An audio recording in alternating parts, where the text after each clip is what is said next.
So tonight, Ricky Brabec joined us, and thank God he didn't have to sit through the whole show because we got into the fluidity and viscosity of discussing something about oil density, maybe? Something like that. WD-40 came up too. And it's definitely waterproof. So if you want to have a much better understanding of things that don't make any difference at all in your motorcycle riding life, you should listen to this whole show. Live from Pahrump. It's a little chilly out here in the desert. This is Tech Talk Taco Tuesday. This is show number 164. And Ricky Brabec is tripping over our studio right now. He's our special guest. But we have a really good question right off the bat. Maybe you know about something like this. Because we don't talk about racing here unless it involves me. So you're off the hook there. Yes. Unless somebody asks a really good question, you can put on your headphones. I can hear you, though. Hey, everybody. You're right next to me. This is Ricky Brabec. So he's live on the Instagrams there. Hey, this show it wouldn't be possible. I tried to get into this, but I've missed it without Yamaha, Taco Moto, Scott Sports, Climb, DDC, Trail Tech, Fasst Company, Seat Concepts, Bulletproof Designs, and Double Take Mirrors. I used almost every single one of those products today without using. I didn't use a Yamaha. I did ride a Yamaha today. I rode my Tenere to check the mail. Everything else I used today, even a double take mirror, believe it or not. Oh, yeah. I usually use them to shave. So, as well as on my other bike. So, hey, Ricky, we had a pretty interesting question there. Somebody wanted to know high compression head or low compression head on a Yamaha YZ250 two-stroke for off-road. And I was saying high compression gives you more bark and snap, and then lower compression kind of makes them rev more. Is the thing. I said it really depends on what he wants. So what's your take on this? Travis just bit out. What's my take? Well, I think you asked him the question about asking what he wants. Yeah, what does he want? That'd probably be a better question. Well, what does he race? What does he ride? Or YZ250. Well, yeah, he said off road. You know on the Instagrams you fast or slow, like riding. Yeah, what kind of riding is it? Let us know, and we'll fix that. We'll fix that question. So somebody wanted to know. I need to get they make these things for iPhones that you can put them in and you can make the adjustment. You know about those?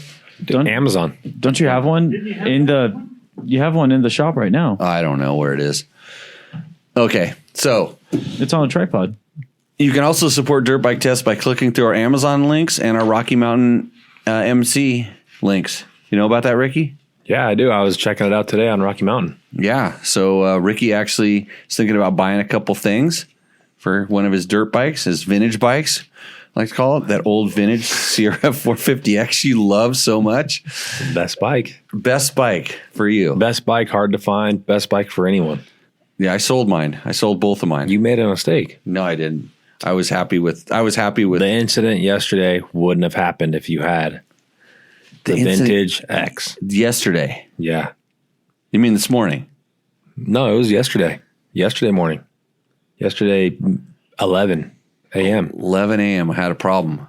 Did I have a problem? I wasn't riding yesterday. That's the case and point. You weren't riding and you still had the problem. I can't even remember. It was yesterday. I sent it to Andrew. Oh, that. Yeah. Oh, that's right. We're not allowed to post that. Yeah, that would happen. Nah, come on.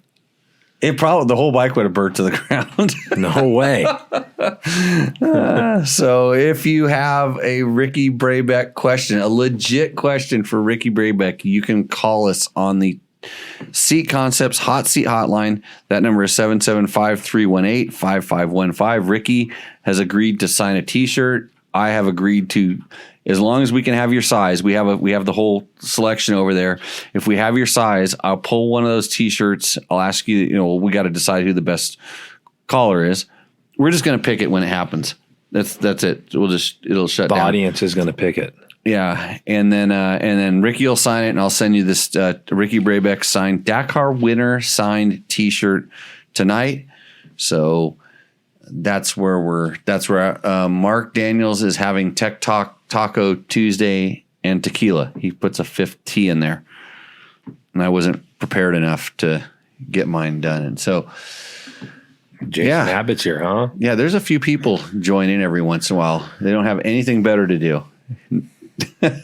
I mean, I watch the show. My girlfriend hates me, but I watch the show if she's trying to watch TV or whatever. I'm cooking dinner or I'm on the couch watching your show over Sarah's show. It's awesome. I like this. My wife said she almost was thinking about watching tonight. No, she's only watching the first hour because you got to leave after that. Yeah. So somebody's got work to do.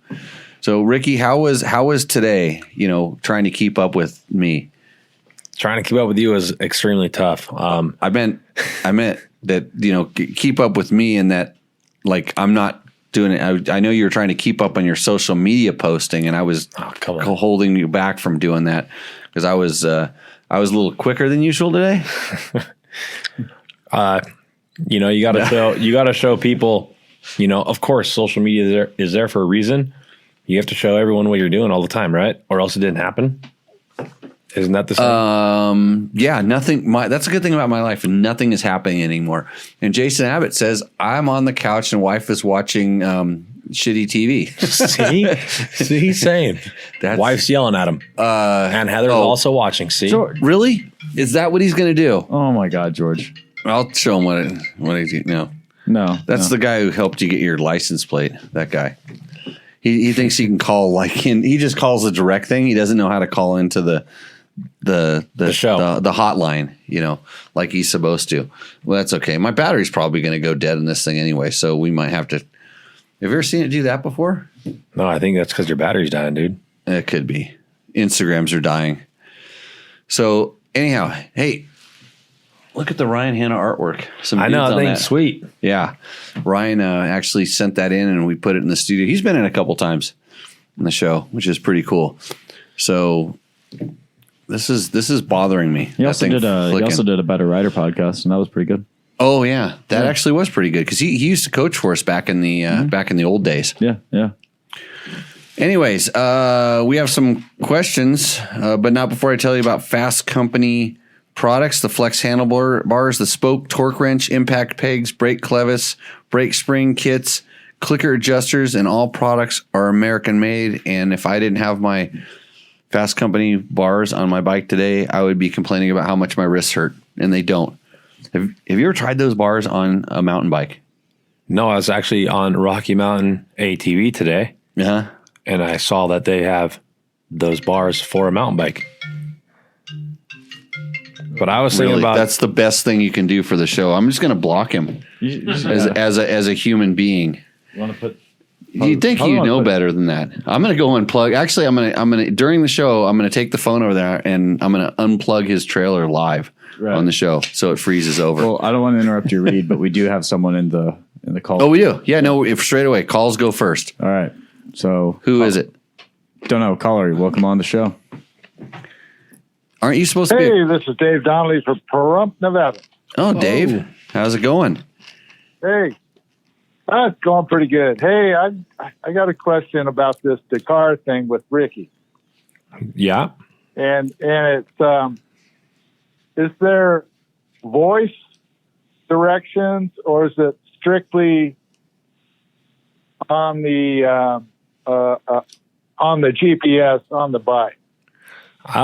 That's actually a good question because obviously in the race cars, they have a co-driver telling them where to go.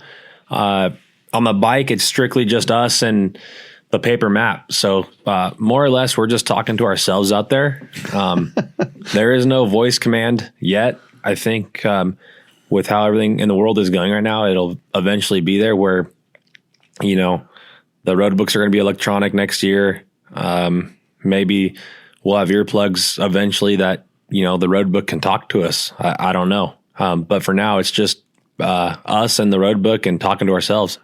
What would you want the road book to say to you? If you had in French.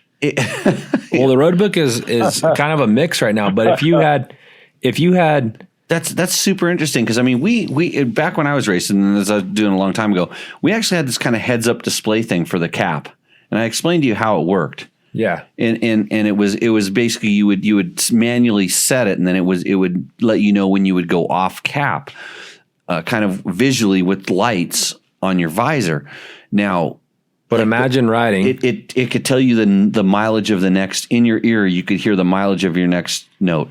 Yeah. Say you're riding. Say you didn't even have to look down, and you were racing cross country, and you just had a little voice saying, "Hey, whatever." It's clicking off kilometers, letting you know, and then it says, "Next note, kilometer 65.4. You're going to go cap 150," and it warns you. I don't know, maybe.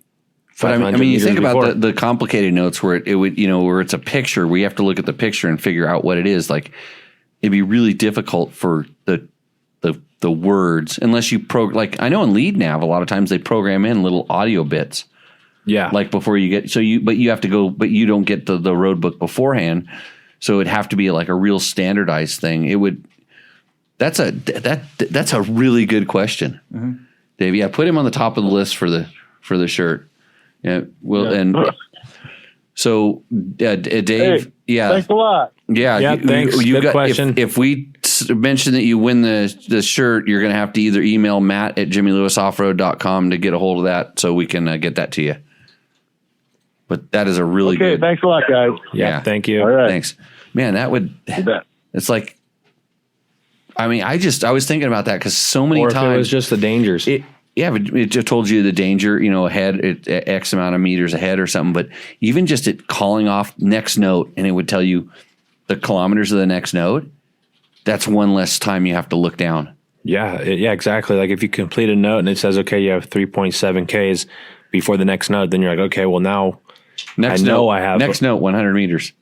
Next note 100 meters. Yeah, then you'd be annoyed, right? Yeah, next note 100 meters. You'd be annoyed. That'd be kind of cool. Interesting. So we do have some good questions in the chat. Okay. I don't know if we want to get to those questions or if we want to give them a chance to call in. If you have a Ricky question, we want you to call in. That's the way this is going to work. And Yes, Kyle. Yeah, Kyle and Jesse. Kyle, we rode your road book party. No, we didn't ride his road. He did the one. He did the one too. In the morning, he did the one that went the direction we were going. We never talk about locations here. He did the one there, and I guess it was pretty bad. But I don't know if it ever got corrected.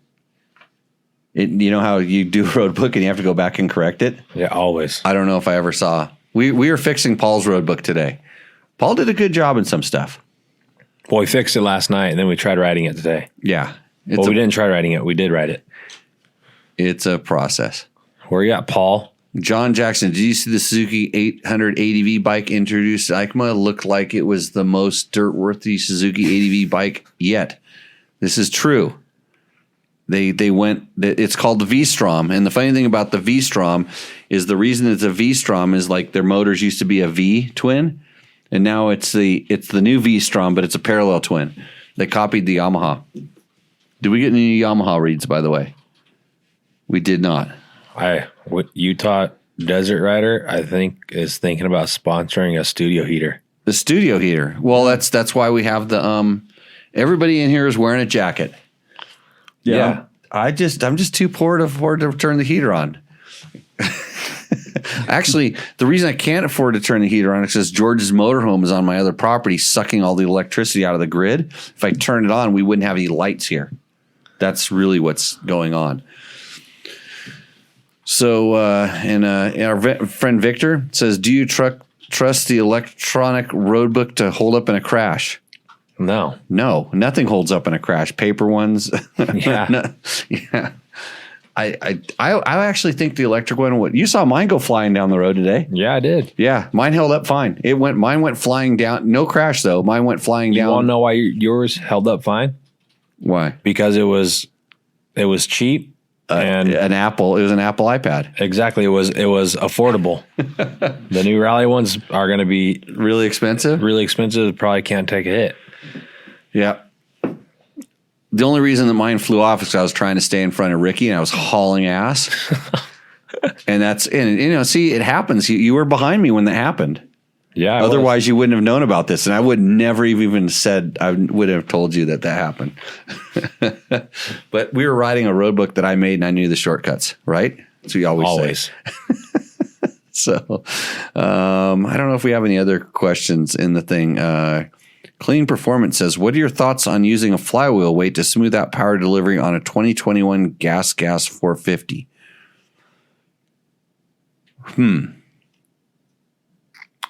Flywheel weights help.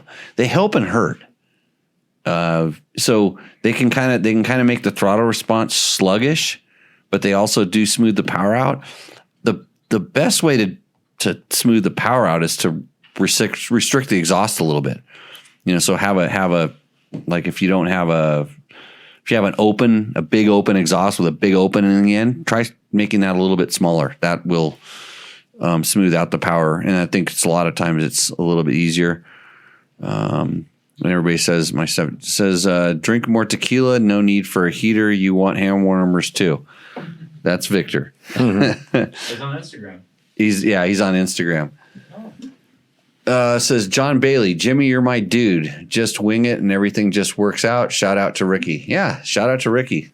Shout out to winging it. Yeah. Shout out to Sounds like somebody knows our thing. Okay, so we're going to go straight to Roost or Endo. If you have a Ricky Brabec question, you can call us at 775-318-5515. And just because it's 775, and this is, land of Nye County, Nevada here, you don't have to pay extra for that phone call. Just so people know. We have to pay extra. We pay extra, but you don't. But okay. we're willing to do that for you. Ricky Brabec, are you ready to do this segment that we like to call Roost or Endo? That's the only reason why I'm here. I know. So this is this. Oh yeah. I thought we were better in this. So this segment is brought to you by Takamoto. That's takomoto.co. So anything you need for your bike, you can pretty much get it at Takamoto.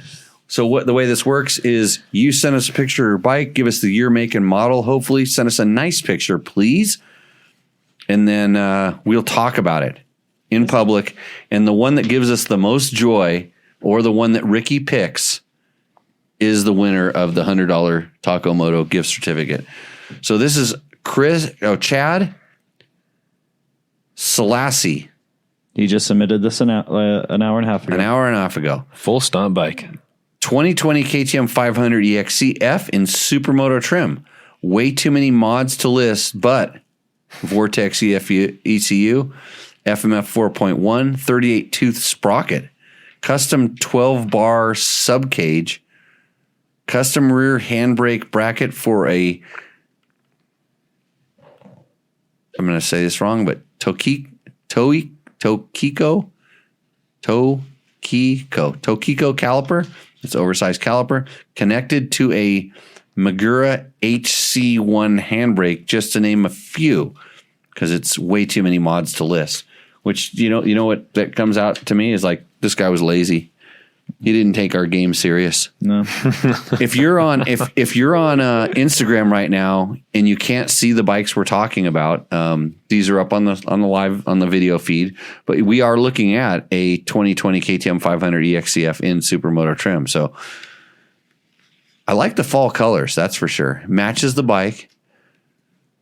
It's not a bad photo. The colors are nice. The photo's nice. I mean, it's the Supermoto. I'm not sure about ripping around. The Supermoto part's the one that's bugging you? Yeah. I agree, because this is dirt bike test and we do like some knobbies. The orange brake cable is a bit much too. That's for the handbrake. Oh.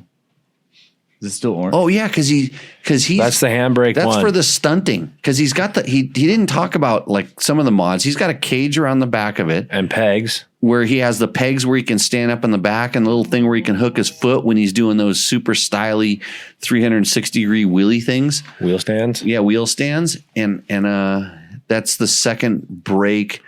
So when he has the right foot doing all the stunting activities, swinging that thing around and everything, he can use the handbrake. Until I actually see him using that in Fury, I'm gonna have to say Endo. Yeah, what the heck's going on? I thought people could send in videos. They can. Yeah, 1 minute. Am I the only one that sends videos in? Come on, guys. I think we've gotten 5. Yeah, but yours was like one of the few that were actually the right amount of time. Some people, they start talking about a video. But imagine this guy sends a video, opening scene, doing a freaking wheelie, using all of his modifications, and then parking the bike in this I don't know, driveway. On that spot, yeah, right there. On this spot, and then explaining the bike all in 30 seconds. He would come skidding up. He would be doing a wheelie, do a couple spins. He would put the kickstand down before he got off the bike and just park it and just jump off. Yeah. I like to do, that's one of my little tricks I like to do. And then he'd say, "Hey, my name's Chad Selassie. I got this sweet 2020 KTM 5." Anyways, Endo. You get it. But we just gave him a great video idea. Oh boy, We did. So next week, Trevor Hunter. You know this cat. Whoops. This is dangerous. He mentioned a running joke on the show as well. Trevor did? Yeah. Remember how we mentioned a lot of the bikes that we get here are probably for sale? Oh. Well, Is this for sale? this one's for sale. oh, that's good. Throw a bike up for sale on Tech Talk Taco Tuesday. You did that already. Nope, none of mine are for sale. You sold them already. I thought Your you- XR 650. Yeah, I sold that. Right. I thought that one, you submitted that one. Yeah, I submitted all my bikes, but they're all Hondas, and Jimmy likes not Hondas. So No, I have no discrepancies. Although I do like Yamaha's Blue Crew. see, Yeah, Yamaha. Go to YamahaMotorsports.com to check out the latest, see what's new for 2023. Trevor Hunter has a 2021 YZ250. This will be the two-stroke. It has Enzo suspension, Bill's pipes, ported cylinder head, but it still has the stock pipe. So you know. V-Force reeds and TM Design Works slide and glide head kit. I said head because do you think he has a high compression or low compression head on this? It's for off-road. I don't know. I didn't know he had a 21 YZ252 stroke. Are we sure it's his? I don't know. He's selling it. Is that his parents' house? Yeah, he lives at home. If he does motorcycle racing and dirt bike industry, it's probably living at Well, home. we do have a caller who might be able to. Got a in. caller. Okay. Do you want to finish this and bring him on, or just do the caller? No, we're going to interrupt everybody for the callers All right. tonight. We're gonna Did bring you this caller. screen? Do you know who it is? No, we don't have a screener. Okay. So this could just be. This could be. It could be a anything. crank call. Could be It's anything. good. Let's run it. Call. All right. Well, caller, welcome on to Tech Talk Taco Tuesday. Oh, so we have he's hello? obviously a Star Wars character that's speaking through a filter coming from outer space. Yeah. Yes, no. I don't know. Right. This is definitely Yeah. definitely. We're, So we're having a hard time hearing you, so I'm gonna hang up on this. yeah, I understand that they're probably calling from outer space. It sounded like they were calling from a submarine, and it was on speaker, and they're outside the submarine. Right. That's more accurate. I was going to say, yeah, they were using the voice-o-matron like I do. So go ahead and give us a call back. This is working out super awesome. Scott Atchison says, "Hey Ricky, could Cameron Steele finish Dakar?" I mean, I think he could do it. He's going to need a lot of hand sanitizer and. I was going to say based on his riding ability and stuff for like that, sure. yeah, for no problem. Yeah, he can do it. Yeah, and he's not as much of a wimp as I'd like to call him, like live. But I think he's kind of person that could kind of tough it out. No, most definitely he can tough it out, and he's a good rider. Yeah. I know he was wanting to do Sonora Rally a couple years ago, but I think it's like right on top of one of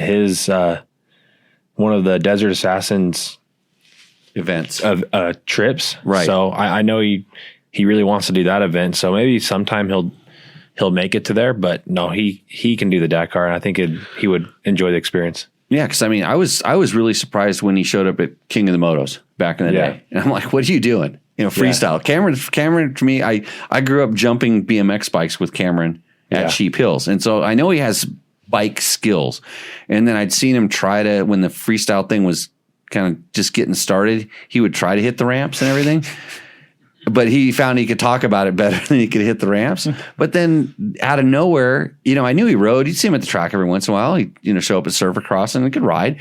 Shows up at King of the Motos. I'm like, what the hell are you doing? Because, that thing kicks, that's an event that'll kick your ass. Yeah. And he got his ass kicked, but he kept going. Yeah. Yeah. So, no, I think he has the tenacity and this definitely has the skills to do it. So, yeah, I know you wanted us to throw him under the bus.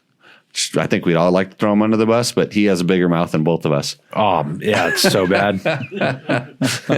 So, stunt bike that's never been stunted. Okay, then on to the next. Wait, what does Trevor's bike do? Trevor's bike, Roost, actually. Well, hold on.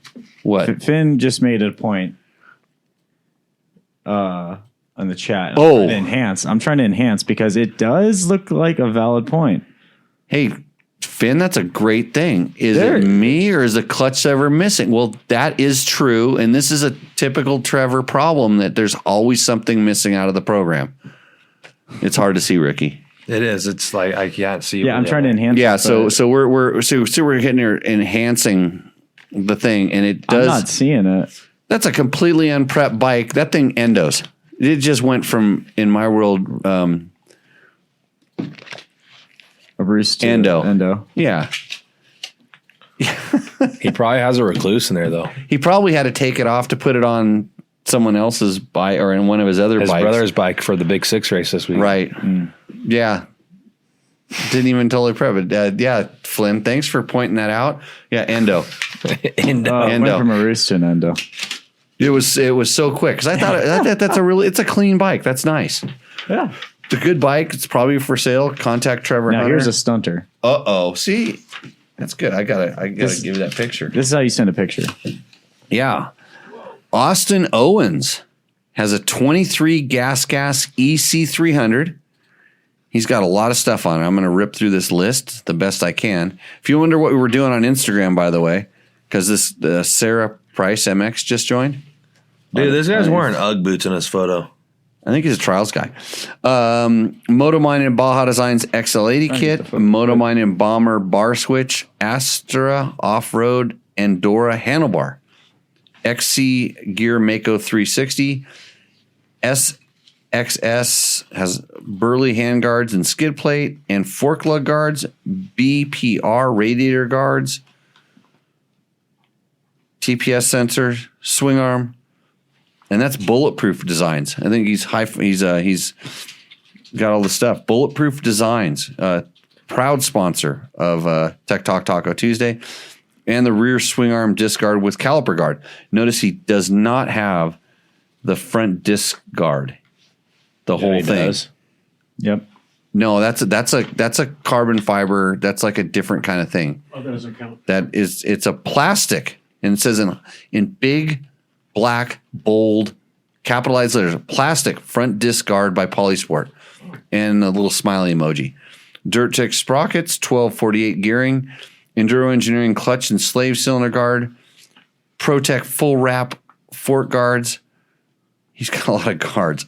TRS unbreakable folding brake pedal, front and rear tugger straps, Seat Concepts Race 2.0 seat, Nitro Moose standard front and plushy rear with 2 rim locks on the rear, Taco Moto Ultra Slim oil filler cap, and the rider has a straw hat, Climb Dakar gloves, Climb Aggressor cool knee brace socks, and Chacos. Is that the shoes? That has to be the shoes, dude, because those look like freaking sandals or Ugg boots. It's an action picture, though. It's an action it is picture. An action photo. It actually looks like he's wearing like one of those, like not a thing that Devo used to wear in their head, like some sort of a bowl on his head. It doesn't really look like a helmet. It looks like a bowl. It's a straw hat, dude. It's a straw hat. Well, that's what he says right there. I should have been paying attention. I was just doing 2 things at once. That's It's all right. At least you didn't spell Tuesday wrong. So he protects the hell out of his bike and neglects his Head. cranium. Yeah, the most important thing. He's only right here, though, for the photo for Tech Talk, for sure. Look at his foot's on the ground. He's doing a wheel stand. He's doing a pivot It's a turn. pivot turn. That's sweet. All for you, Jimbo. That's good, though. That is the most action-packed photo that we've had, I think. At least in a while. I think it Roost. I think the most action-packed photo was That's the guy. Paul Neff in 10 years. Paul Neff in 10 years. I think he does. Paul Neff does that now. Yeah. So, yeah, not bad. I mean, to do in fact, doing the pivot turn to the non-brake side is actually pretty tricky. It is. Because if stuff goes wrong, unless you have that goofy brake setup that the dude on the trials bike had, KTM. or the supermoto bike had, that can be a little bit of a problem. I think that Roost. Austin, your photo and your bike, I think it Roost. You're doing great. Okay. Next on the list. All right. Gene McIntyre. By the way, I think everybody just gave up on the calling in, except for George is probably still trying to call me on my other lines, I'm sure. If you have a question for Ricky Brabec and you're not calling in from a submarine, from the outside of a submarine or from outer space, feel free to give us a call on the Seat Concepts Hot Seat Hotline, 775-318-5515. Gene McIntyre, you're next up on Roost or Endo. 2018 KTM 450 XCF.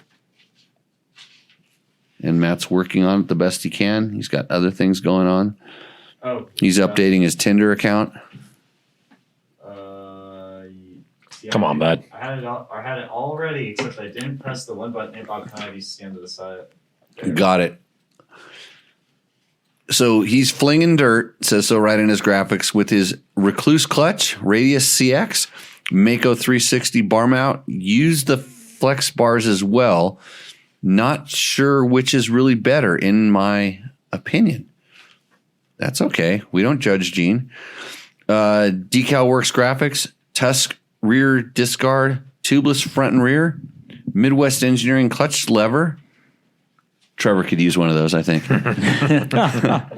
Actually, even though it's a KTM, just send Trevor your takeoff lever so he has one for his Yamaha. Right.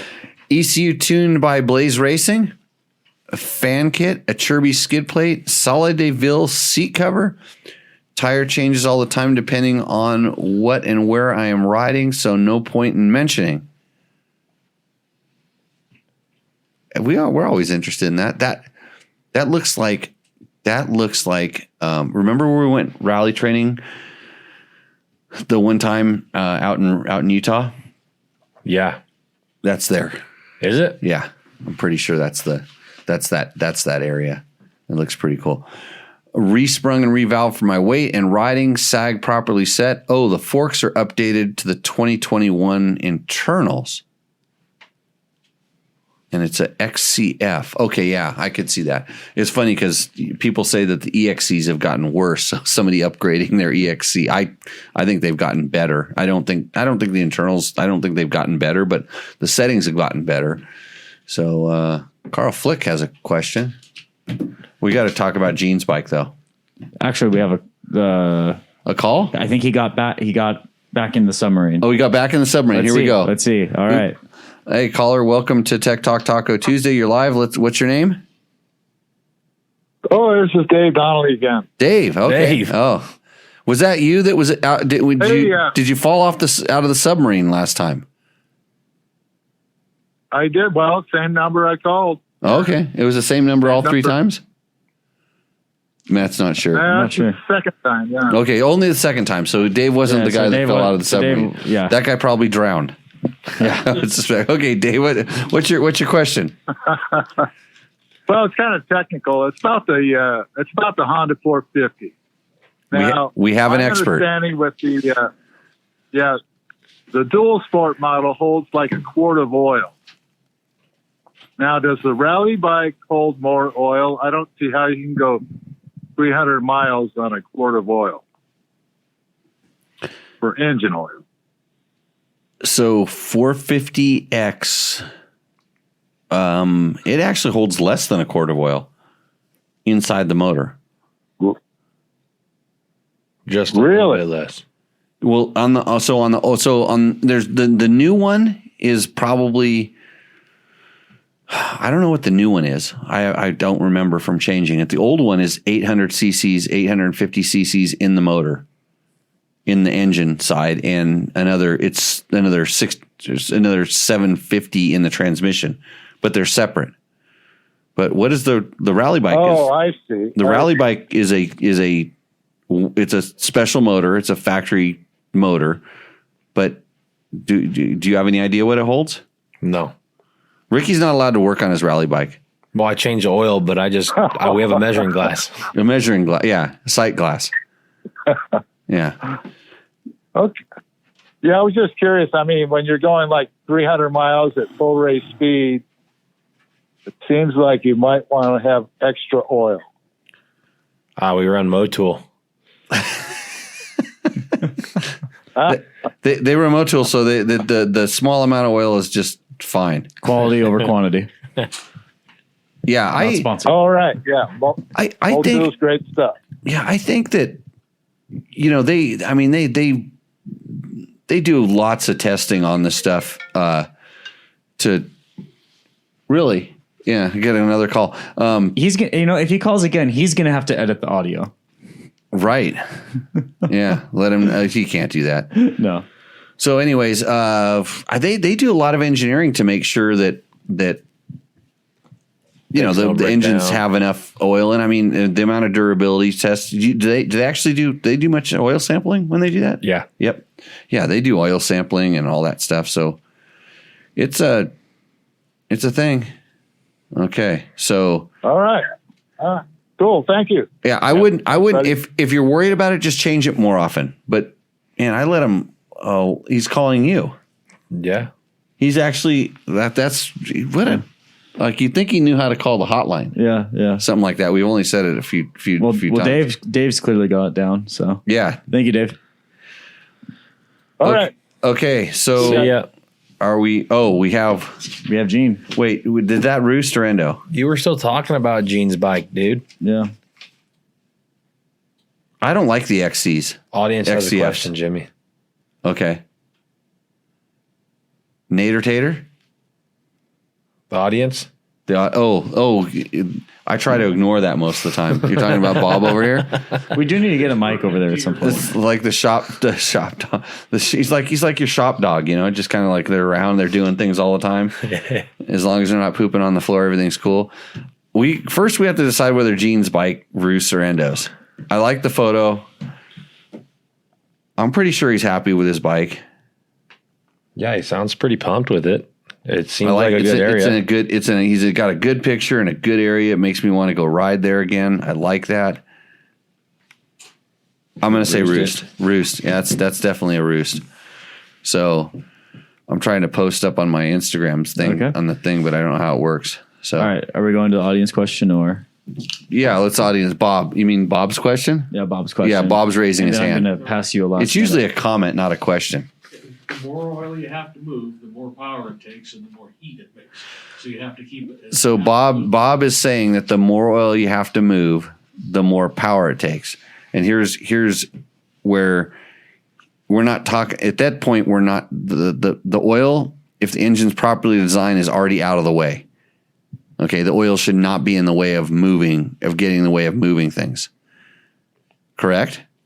You want to agree with me on this? Gears require power. Right, but the more oil, if your oil engine's designed properly, it's going to dip them in the oil and it's not going to submerge them and have to move it. It's going to get flung out of the way. The crank, it's definitely not ramming into the crank every time.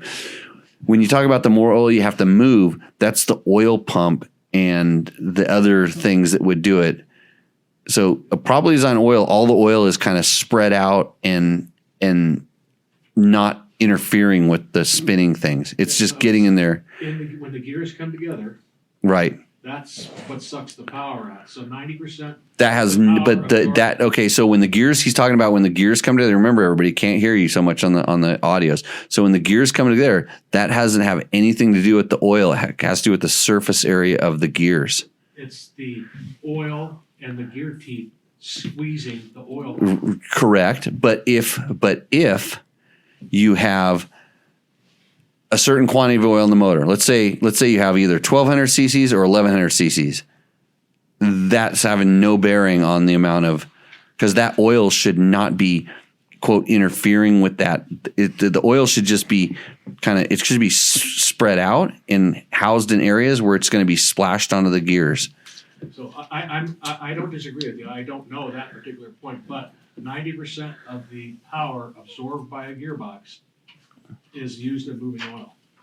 90% of the power absorbed by a gearbox. So that if you have 10 horsepower at the crank and you have 9 horsepower at the rear wheel, right, 1 whole horsepower is used just 90% of it is moving oil.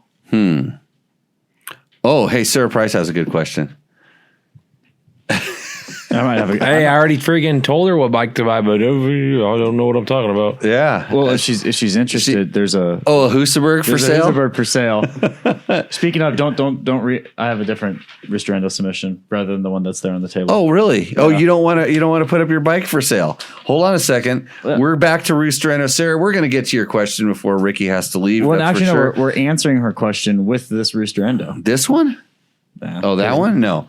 Okay. So she definitely don't need this bike. I know that. This is one Matt Mattoon who if you saw his post on straight lines, you can't even cut straight lines. Sit on I don't have your fancy I don't have right over there. I don't have access to the tools that are 20 feet to my right, okay? That's So not only can he not spell Tuesday. Nope. Okay, Matt cannot spell Tuesday. The interesting thing is I have no idea what this motorcycle is because one of the rules for Roost Endo is you're supposed to put year, make, and model. And I see Matt's name and it goes Hinson clutch. So this is a Hinson clutch basket. And Matt's Hinson clutch basket has a hub, springs, and cover, an FMFQ stealth silencer, Tusk clutch, brake, and shift levers, and anti-gravity battery. Yep. That's what it is. Incredible. Endo. You don't want to know what's even worse about that bike? Yeah. That bike came from Bob. That was like a gifted bike, and I'll bet you Bobby's probably selling it for more than you sold it to him for. Nope. Wait, why are you selling? Thing's actually really clean. Just ride it, dude. I have a need for camera gear. Well, one for camera gear. I don't pay him enough. Time to ask for a raise. Yeah, I don't pay him enough. I mean, he gets a portion of the stuff that he brings in, but it ain't much. And well, I definitely want my. Wait, but what year is this thing? It's a 12. 12. Yeah. What is it? Husaberg TE 300. This is the bike that Graham Jarvis took to victory many times in King of the Motos. Erzberg. It wasn't the actual. No, that was the Dirt Rider test bike. That was the Dirt Rider magazine test bike, correct? That particular one. You bought it at a dealership? Yeah, I think I did. Yeah, I don't remember. I don't remember either. Long time ago. But yeah, Bob, if you want a 300, there's one for sale. You're very familiar with it. I've got one in my back of my car. Right now. Hey, we have a question on an Africa Twin that was up there. Just a little bit taller. Bring that up. Nader Tater says, "What's your opinion on the Africa Twin? Also, which KTM is its closest competition, and would that KTM be a better choice? Riding 50% trail, 50% pavement." So he's talking about riding an adventure bike the way it was designed to be ridden, the place it was supposed to be ridden. Ricky has a very opinionated opinion on the Africa Twin. I do. Yeah, you probably can't say anything but it's the best bike ever. I mean, I've only really rode him in Iceland, and I was freezing balls so much that I wouldn't. Oh, more than you were complaining about it today. Oh yeah, way more cold there, dude. Did it have heated grips? Yeah, and I had those suckers all the way up. Yeah, the whole day. Yeah, his truck, by the way, has a heated steering wheel, and that's indoors. This is kind of crazy. Hey, when you're cold, you're cold. Yeah, you know the first thing he says to me when I see him after your guys' ride, he's like, "Dude, it was cold." And I woke up this morning, all I could think was, I'm kind of glad I'm not riding, but I'm also sad that I'm not He didn't riding. tell you how hard I roosted. No, he didn't tell. He didn't say that part. He didn't say like Jimmy was ripping. No. He said it's cold. He just said it was cold. That was it. I said, "Hey, how was the ride?" It was cold. I didn't even tell. I haven't even told anyone yet that I got back to your house and loaded my truck up, took a shower, and got dressed before you arrived. It was because I was verifying your work. Oh, is that what? Yeah. I was checking to the radius on the turns. I was seeing where you got on the brakes before the turns and stuff like Hey, this. Jimmy, so this is what I'm going to start saying when we're in the figure eights and the circle tracks now. You're verifying my turns. Yeah. I was watching your technique to make sure you had enough weight on the outside. How can you watch my technique when I'm behind you because I've lapped you? Well, because every time you're lapping me, I can watch your technique. Right. Judge. Yeah. You can judge. Okay, so Sarah Price asks, what bike should I buy next? A KX450F has to go bye-bye. Oh, Sarah, I got this thing where it's called Roost or Endo, and you send in the bike you want to sell to the show, and we list off all of its products. The only thing you don't do is put the price in, and then people will figure it out. And then you can say, as seen on Dirt Bike Tests Tech Talk Taco Tuesday, which makes it probably worth less. I hear there's a steal on a YZ250 with no clutch lever. Yeah, that bike stalls a lot, I'm sure. So what should I get next? I would say, Let's see what George says. I would say YZ250 FX. We'll see what George says. Oh, is George finally KTM 500? That's probably what he's selling. Didn't Andrew try to sell me one of those today while I was out I think riding? he tried to sell you Yeah, it was a KTM 500. So what he was trying to sell me on the phone today. A 125. I had that bike already. Oh. I already have a YZ125. I just need a sixth KTM 500. The one I was riding today, I was actually kind of surprised it ran perfect all day. It was all good. Yeah. Couple little things are going there. So, okay. Dave Donnelly. I have room for one more bike to transport to SoCal for the LA Barstow to Vegas dual sport ride. I'm leaving Wednesday early morning, picking up Javier Gonzalez Tuesday. It's a lot of personal information. Let's see. I have an Airbnb in Pahrump. Call me if you're interested. In what, a date? I think he's offering a spot if you are looking for a way to get over to LA for the LA to Barstow ride. No, I'm going to ride my Tenere home tomorrow, hopefully. Yeah. I wanted to do it last week, but I had some logistical issues. Look at George says. Oh. Sorry, I've been trying to call you and Ricky. Forgot it was T4 night. Got a paying gig at Prairie City I wanted to discuss. Hey, I'll take that call. What, the guy who wants to hang out with you at his house and his Airbnb at Pahrump, or George? I thought this was a motorcycle show. No, but it's fun just fucking off like this. Okay. Yeah. See, Ricky's just kind of perked up a little bit. So let's. You think Sarah should get a Honda? Yeah. CRF 250 RX. Yeah. That's what you think. Didn't he just advocate that the 450X is like the best bike you can get? For him. For almost everybody, but Sarah's really short, doesn't like technical riding. She needs to join Jimmy Lewis off-road school. But sure, her excuse with the 450 is, but if I mess up in a corner, I want to be able to get out of the corner fast. Dude, she used to race women's pro motocross. Yeah, she's gnarly. Yeah, she's fast. So well, we took her to Laughlin on last weekend, Saturday, and I asked, she rode good, but she said her hand gets tired on the clutch. Well, they make a recluse for that. Dude. we don't go to recluse. We don't run automatic. I'll run a recluse. I just automatic because I was recluse all day, automatic recluse all day today. That's why those lines were so sweet in those virgin sandwiches.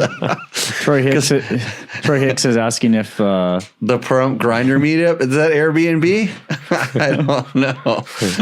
That's what I'm wondering. I mean, usually they send the information through the app, not live in the chat. Look what Jeremy says. Yeah, Jeremy says a KDX 200. Dude.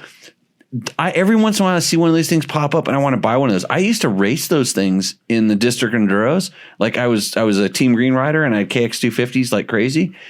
I used to take Heather's KDX 200 and race that because I could ride it faster, and I'd overall the stinking district enduros on those things. Perfect. We're gonna find Sarah KDX 200. That'd be the awesome trail bike. Yeah, because she's kind of green. See, look at even Jason agrees with me. Yeah, I think a 250X for sure. And RX. RX. And 250 RX, 250, any 250. I'd say a YZ250 FX personally. This show is brought to you by Yamaha. Yamaha is the maker of the blue bikes. That is probably the best ad read we've ever gotten. In the thing. Matt's been riding a Yamaha YZ250 FX, and I've been loving it. even though he can't spell Tuesday and he doesn't know what kind of bike he is trying to sell, he likes the Yamaha YZ250 FX. Fresh, has fresh oil and fresh air filter on it too. Yeah, and I'm going to go and check the torque on the drain plug and make sure the air filter's lined correctly because I'm really not too confident in some stuff right now. Are there rim locks on the T7?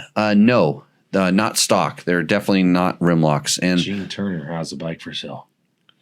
has a KDX 200 for sale. Huh. Ooh. Yep. Okay. So what other stuff? You've got 8 more minutes. I don't even know what the T7 is. Tenere. Yamaha Tenere 700. It's the one I rode to the mailback box when I was all profiling and flexing. Look at me on my rad adventure bike the other day. You didn't notice that? Oh, jeez. You have too many bikes. You don't even know. It's the quiet one. It's super quiet. Yeah. We do have another Rooster Endo entry. We do? Yeah. Okay. Go into that. Pass it over because we're going to decide. So Ricky's going to decide. This is a back-to-back entry. Sorry, Wait, Sandeep was in our class. Sandeep, and he submitted a bike last week, but this is a different bike. It's a different bike. Okay. Sandeep has a 2018 KTM 450 EXC 6 days. He has a Get ECU, an FMF slip-on exhaust, Fastway foot pegs, Moto-minded dash, Squadron headlight, cone valve forks, track shocks, P3 pipe guard. And look at that I sunset. think he's in that's water, right? Is that Mexico? No. Smog. Smog. No, it's I think it's just clay. Yeah, it could be Mexico actually. You know what it does? It kind of looks like the coast, like the Pacific coast. Yeah, actually it does. It looks a lot like that now that we start saying that, but pretty photo. Makes me want to go rip down that road. Spendy on the suspension. Mm-hmm. Yep. I think that bike Roost. EXC, yeah. So PDS stuff. Good on you. I like it. I guess a Roost. I think my friends are just in your group chatting. Coyote Cows. Called it. Coyote Cows? Look at, well, no, he just said. Where it's at. You know where I was going to say that was? It looks like to me down going into Punta Caneo. Oh no, Sandeep. That is Sandeep who just said it's on the way to Coyote Cows. Oh, yeah. He did. Okay. Yeah. Okay. Yeah. It looked to me like farther down south, but same thing. Jeremy wants to know, does old Jimmy got any Rooster Endos maybe over there? Maybe some KTM 200s for Sarah? Dave would probably sell my KTM 200 back. I sold it to him not too long ago. It's up at the A-frame right now, but it's like a 2014 KTM 200. They have electric start, super lightweight, 2-stroke, super awesome. No, Sarah needs brand new everything. Brand new everything. Yeah, this thing looks like it's been drugged through rock. Maybe like it's set up a King of the Motos course or two. Yeah. It has brand new scratches. Because it has brand new scratches. Yeah. You don't feel bad. It's not like your truck. It's like my truck. You don't feel bad when it's already been kind of disrespected. Exactly. Yeah. Then you Once can just, it's already been disrespected. yeah, you just take it and it then you're treating it nice and it likes you better. Yeah. Yeah. That's the way it's like a neglected cat. You have a neglected cat and you're nice to it. It likes you. Yeah. Yeah. So big fan of Ricky, long time caller, first time listener, says Jeremy Dorkson. Didn't he submit a bike to Rooster? Yeah. Endo? He submitted his little tiny 50 and he has a bike in his garage that he could definitely submit a video of, but Gerbil's scared to do a video again. So I think that one might have roosted more than the factory rally bike. The little bike, 50? I think it might have. I don't even know what it was. Yellow. I'm trying to look at the I don't know if it is. okay, Ricky, you have to pick your winner here out of all these. I like this guy's style. I do too. So We're going with I think his name was Austin. Whoever Austin. needs the clutch lever. Austin Owens. You agree, Matt? Not that you can outvote us right now. It wasn't even close. Yeah. No, Austin, good job. Put your helmet on because that's what my friends always tell me when I do stupid shit. A few Coors Lights deep. Yeah, for sure. I like how much it's a brand new bike, and I like the whole list. 23 gas. It's every single thing on there. By the way, thanks for using our sponsors like Bulletproof Designs and Seat Concepts. Everything is protection, and he's wearing his flip flops and fucking straw hat, short sleeves, bro. You use the $100 at Taco to buy something else protective wise. I don't know. He's in the chat too. Yeah. Oh, and it's his profile picture in the chat. Yeah, he's a new fan. Yeah. Hell yeah. Yeah. Yeah. He's ready to go. Ricky, I've seen Ricky pull this kind of style before. I've seen you get crazy before. So all good time. Tries to be all professional most of the time, but sometimes it loosens up around here. So, Sarah Price is replying. Sarah Price. Let's see. Here we go. She's replying to herself. Is that the Excusatron? Yeah, I think He's winding up the Excusatron. Yeah. My wife does this every once in a while too. So I'm not going to comment anymore. So I still have a wife when I end up at the end of this show. So Austin is cracking beers live on Tech Talk. Yeah, good job, Austin. Let's see. That's my problem. I don't warm up. I have to try or stay up with Ricky, or I get left. Let's see. He doesn't let the Moto chick. I have to learn this off-road two-wheel thing in her vet life. Oh, you're not like breaking her in easy on the off-road and just full Ricky hardcore trail rides. Yeah. Bring her out here. It'll be all good. Heather says, Heather's looking for it. No, we get along fine. It's actually, we have a Better Rider podcast where Heather and I did. It's like episode 2, I think. Episode 1 of the Better Rider podcast, where we talk about how Heather and I used to teach each other. Well, I was trying to teach her how to ride, and she was trying to teach me how to be a better human. And it evidently worked out because I might actually be a better human right now. I think. So let's see. Troy Hicks has a question. Is Sarah Price the only woman to ever watch this show, Heather excluded, because she has to deal with it? Heather is the reason she watches this show is because Ricky is on it tonight. She even told me that. She says, I don't have to watch that stupid show, do I? And then she watches it to find out what I said about her so she can just give me a hard time later. So that's the way it works, Troy. And then George says the 300 is a cheater. Which 300? Is George just in outer space tonight? I think maybe George was the one who called with this phone on speaker in the sub. In the submarine. Yeah, George would be the guy in the submarine, I suspect. He's trying to put a George sticker on it. Let's see. Jeremy says, since Brabec is in the house, it's all about e-bikes. Oh, gets her a Stark. Yeah, Stark. Hey, apparently, Ken Roxon is loving it. Oh, he's talking to Stark? No, they're just videos of him riding one. Oh, yeah. Yeah. Yeah, it's interesting. Let's see. Jimmy has been better on taking me on Heather rides. Yeah. We have now what we call, like, there's Jimmy rides. And today wasn't one of them. Today was just like training. But so when people say they want to go riding with me, they say, Jimmy, I really want to go ride with you. And I'm just honest. I go, no, you don't. And I'm just answering their question for them. And they're like, no, yeah, I really do. And I'm like, no, you really don't want to go riding with me. When I go, I have like 3 people I ride with, maybe 4. And Andrew's trying to get in the club. You know what I mean? He's not sure yet. But like, you don't really want to go on those kind of rides because they're not. So we have Heather rides, and if Heather goes, I'm not going to kill my wife, so it's going to be a good fun ride. Because I don't just like, I'm selective about when I ride. Like, just conditions are good, I go. Conditions are shitty. What is it like when it's 120 out here? You see me riding? No. Not much. Yeah, I ride at night. So, So your Tech Talk Taco Tuesday chat room is just our friends talking to each other back and forth. yeah, a little bit. That's kind of how chats tend to work when they get to a certain size. Well, when the show is this boring, Ricky, then people do their own. It's like when your wife's watching something bad on TV and you're watching this show on the phone because it's more entertaining than having to watch that horrible TV show, the chick flick or whatever they're doing. So, and Bob is about ready to break his arm off over there, waving his hand. So, if Heather is going on a trail ride, you'll have a great time. If You'll have a she's great not time. Going, don't bother. Yeah, don't bother. Huh? I learned that personally. Oh, I learned it when I was 14.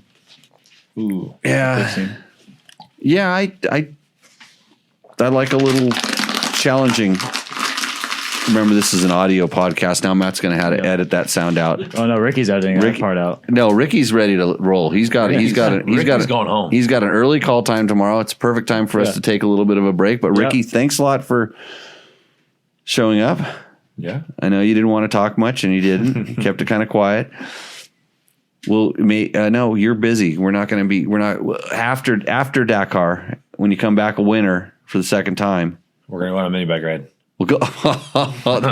Good. Yeah, for sure.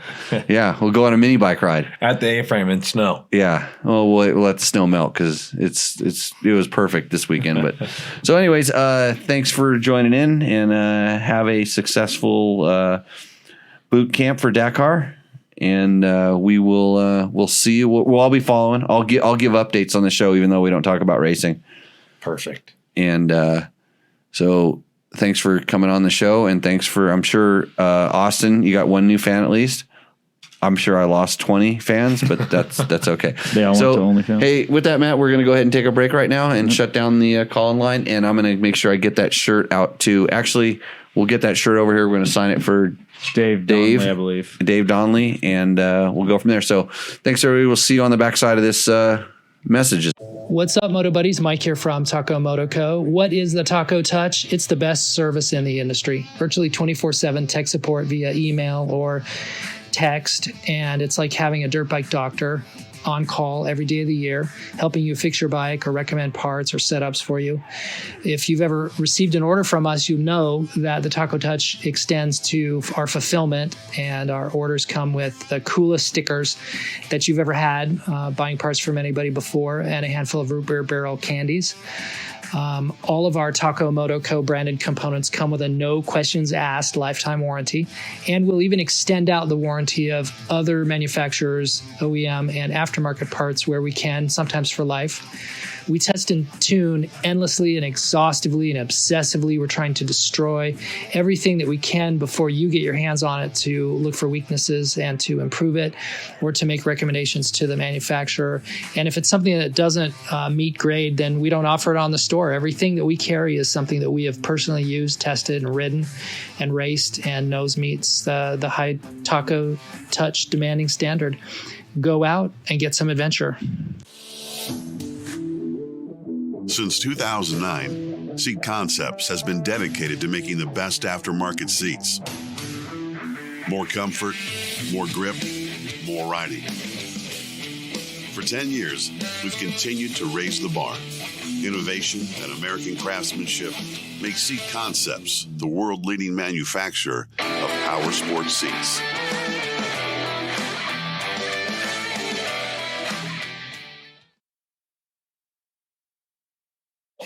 All right, and we're back. Ricky has left the building. Yeah. Literally just left. So, hey, everybody. This is Tech Talk Taco Tuesday. This is episode number 164. This is the show where we answer your motorcycle and motorcycle-related questions, product-related questions. The show would not be possible with the help of Yamaha, Taco Moto, Scott Sports, Double Take Mirrors, Bulletproof Design, Seat Concepts, Fasst Company, Trail Tech, and DDC.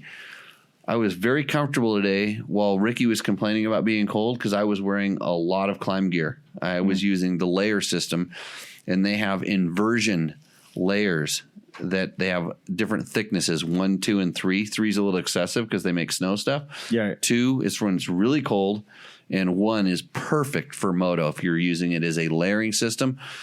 And that way, and even when you're wearing it as a layering system, if you use the vented pants, the zipping on the pants or vented jackets, you can, even if you get a little hot, you can cool right back down. And that's some of the advantage that Climb gear has. And is that straight from their snowmobile gear? It's the inversion stuff is cross-platform, but I think that's just, when you're talking about to ski people and snow sports people, and they understand the layering quite a bit, where a lot of the motorcycle companies probably, it's not a primary concern. So if you want to stay nice in the winter, like I do, climb.com. Okay. We have some questions that have popped up in the chat. Yeah. So Caitlin Fury, hey guys, missed last week's show as I was picking up a 95 KTM 300. Got it home and had no spark. Tore into the stator and found it had a HPI stator that was not producing spark. HPI. Okay. Don't know what that is. I had a parts bike 98, I believe a 360, so I stole the stator. Got spark, but only with a strong kickover. Still won't start. I'm getting fuel on the spark plug. What's wrong with it? Why won't it start? Wrong stator. How much does that matter? No spark. Well, he said he had a strong kick to get it, and on HPI.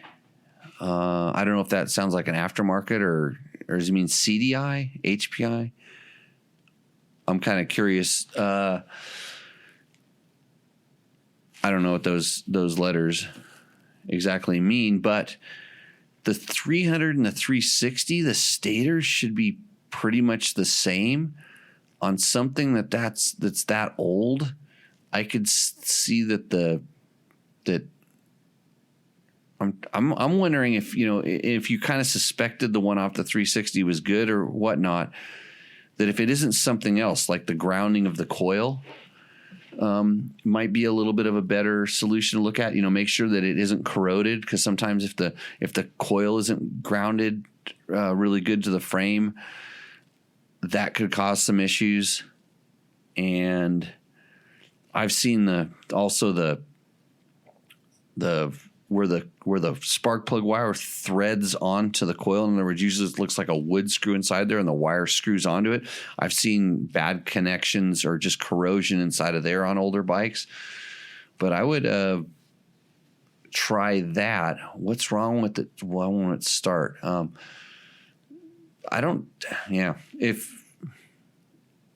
If everything's, in net, if everything's good, it should spark, and it doesn't really take a strong kick. If it just spins over once or twice, it's usually enough to generate enough to give you a pretty good spark. So, yeah, hopefully that helps out. That's all I'm thinking. Well, but we're just talking about the spark here. He's got a wet spark plug.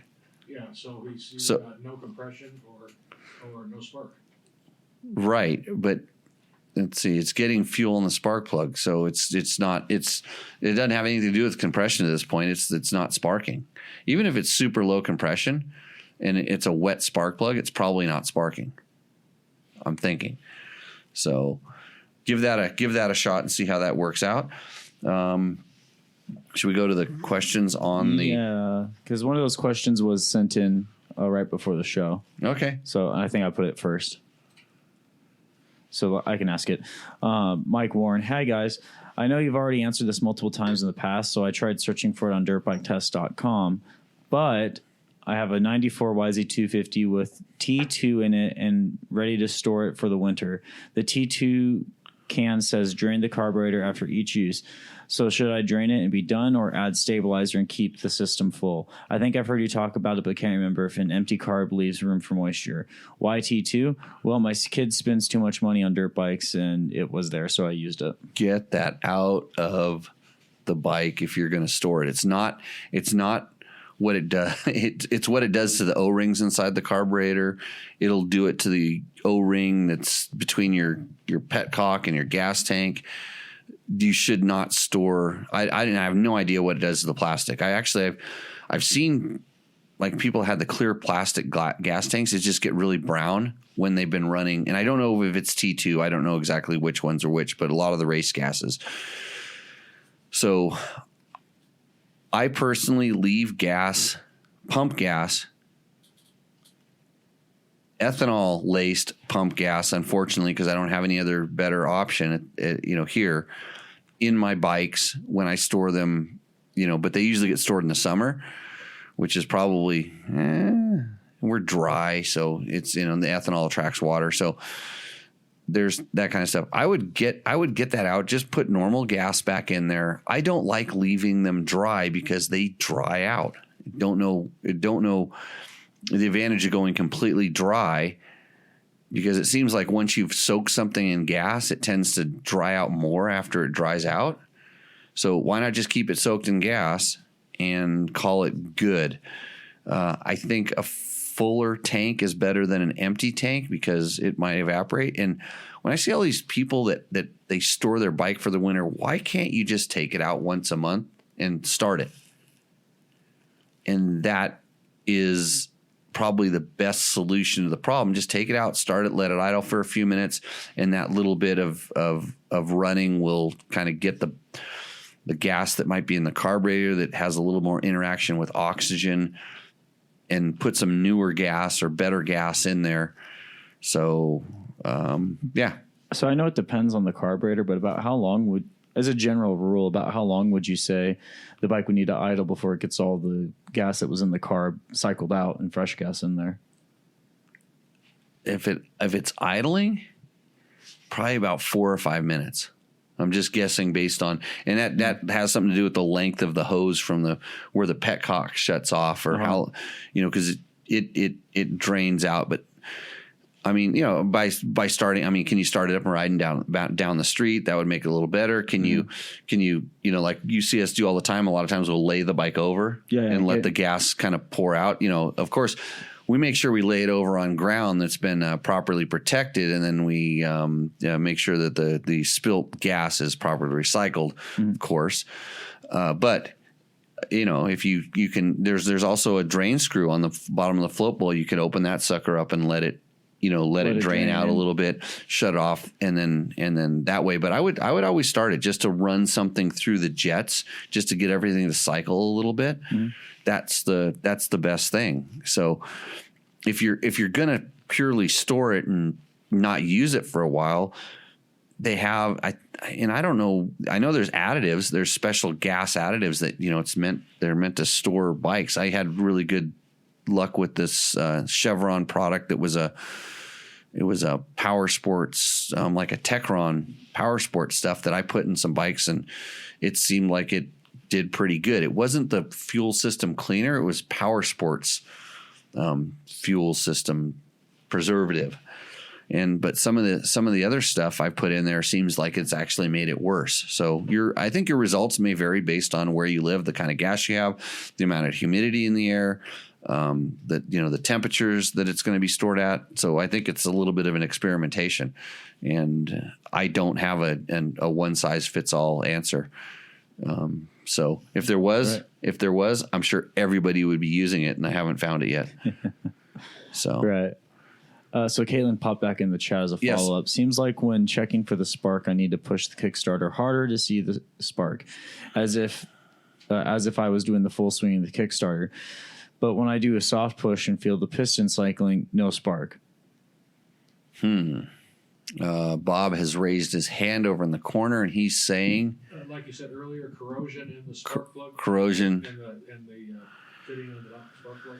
Yeah, I could be a little bit of that. I mean, I think corrosion could be part of it. I would check corrosion around the coil, corrosion on the spark plug cap line, anywhere. I missed the part what you said. The kids got loud. Well, it's good because this is recorded and put up on both YouTube and Facebook, where you can watch it again. You just scroll back to, I was going to say minute 8. Let's see, about an hour and 2 minutes in, and then we got right into your question. So you can go back and check that. I think even HPI seems to be an aftermarket stator that comes with a CDI box and coil. I don't remember those. That was a little bit before I was racing KTMs, because I know there was High Point, HPI, High Point. Oh, there we go. Yeah, High Point used to make High Point. They were but I thought those were SEMs. I thought they were importing SEM ignitions. Right. Swedish electrical magic. Yeah. So yeah, maybe it's a High Point ignition, which I think would have been an SEM. I don't. My brain is a little bit fried right now. I rode map books for 278 kilometers or something today. So running on borrowed time, 2 brain cells. Yep, that's it. We got that, huh? It's amazing that I can't remember something until it just comes out of nowhere. So next question, Matt. I'm going to have a shot of tequila to help my brain. All right, so the same horrible tequila, unless you can find something better. Give me that bottle over there. Which bottle? This one? Yeah, that one sounds good. there you go. Perfect. See, the first good thing that Matt's done on the show tonight that didn't get misspelled. Good job. Thank you. All right, so KTM 390 long-term video. This is a comment from Leon Phelps. Bottom line, it was designed, engineered, manufactured, and marketed as a third world toy, all capitalized. No matter how much money you throw it at to make it off-road worthy, it will easily hit the 10K, including original out-the-door cost. Throw in a Recluse and aftermarket reels, you'll hit 15K, and you're still left with a toy. Only a fool would spend that type of money when there are so many adult options available. And the build quality is horrible. KTM should be ashamed. Save your money and buy a T7 as a starting point. Came in hot. I tend to disagree with you, but the show is brought to you by Yamaha. Yamaha is the maker of the Yamaha T7. That's the Tenere 700. Quite possibly the single best adventure bike ever conceived and created. But back to the KTM 390 thing. So I totally get where you're coming from, Leon, and I disagree with you 100% because if you go on any of the forums for like the CRF 250 or 230, some of the Yamaha WR 250, some of these smaller bikes, Yeah, like KLXs, even KLRs, people just get attached to these bikes and they spend a ton of money on them, and because it fit them or it appealed to them. And I know you think it's only a toy, a third world toy. It's a little rough, but yeah, it can hit 10 grand. But you can also go buy a Ducati and start at 21 grand and spend easily that kind of money to try to make it the right thing. So there's different ways to spend your money, and that's the good thing is it does fit a certain type of thing. And especially if you're smaller in stature, or maybe you've realized you don't need the kind of power that most of these other adventure bikes put out. You want something that's a little more comfortable, lower, less weight, lower to the ground. Yeah, I agree with you. All right. Not. So next question. So from your Tenere vlog, Stepan Bergov. Is there any reason for installing a rear tire opposite direction rotation from recommended? And the front tire as well. Yes. I was testing something. I was trying something. And I'm curious because you've seen what's been happening when I'm doing my braking drills in that Tenere, right? Yeah. You've been firsthand witness to this. Watching it. And yeah.